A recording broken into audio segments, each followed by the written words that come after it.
ये है ताइवान, जो चाइना से चंद सौ किलोमीटर के फासले पर है। स्ट्रेटेजिकली दुनिया का मोस्ट इम्पॉर्टेंट आइलैंड। ताइवान के बारे में एक चीज़ जान लें कि जिसका भी इस आइलैंड पे कब्जा होगा, 21वीं सदी का सुपर पावर वही होगा। ऐसा क्या है इस छोटे से मुल्क में जिसका कंट्रोल दुनिया की दो सुपर पावर्स हासिल करना चाहती हैं, और कंट्रोल हासिल करने के लिए वो किसी भी हद तक जाने के लिए तैयार हैं। अभी हालिया दिनों में चाइना और ताइवान के दरमियान टेंशन्स बढ़ गई हैं। अगर इन दोनों मुल्कों की आपस में जंग होती है तो दुनिया वर्ल्ड वॉर 2 को भूल जाएगी। इसकी क्या वजूहत हैं कि दो सुपर पावर्स किसी भी हद तक जाने को तैयार हैं? आइए इस वीडियो में जानते हैं। तो इसकी दो मेन रीजंस हैं। रीज़न नंबर 1, वर्ल्ड वॉर 2 से पहले जापान का ताइवान पे कब्जा था। वर्ल्ड वॉर 2 के बाद जब जापान को ताइवान छोड़ना पड़ा तो उसी अरसे में 1940s में चाइनीज़ सिविल वॉर, जो कि कम्युनिस्ट और नेशनलिस्ट के दरमियान जारी थी।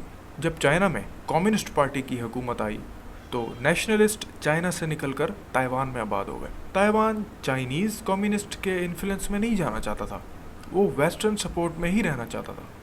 गो के नेशनल सिक्योरिटी काउंसिल में सिर्फ 15 छोटे ममालिक ही ताइवान को एक्सेप्ट करते। चाइना ने ये वाज़े तौर पर कहा हुआ है कि जो भी ताइवान को एक्सेप्ट करेगा उससे हमारी दुश्मनी है, और चाइना भी वन चाइना वन पॉलिसी के तहत ताइवान को एक सूबे से ज़्यादा अहमियत नहीं देता।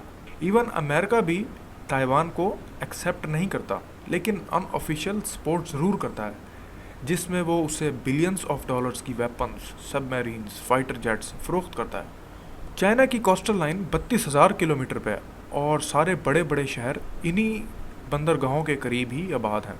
चाइना के आसपास के ममालिक Japan, south Korea, Philippines, Vietnam सब अमेरिका के हमायती यानी उसके सपोर्टर हैं, और चाइना के सारे ट्रेड रूट्स इन्हीं ममालिक के चोक पॉइंट्स से होकर गुजरते हैं।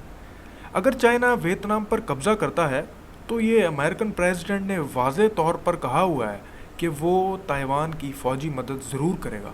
तो इसका यही मतलब है कि आसपास के ममालिक भी ताइवान को सपोर्ट करेंगे।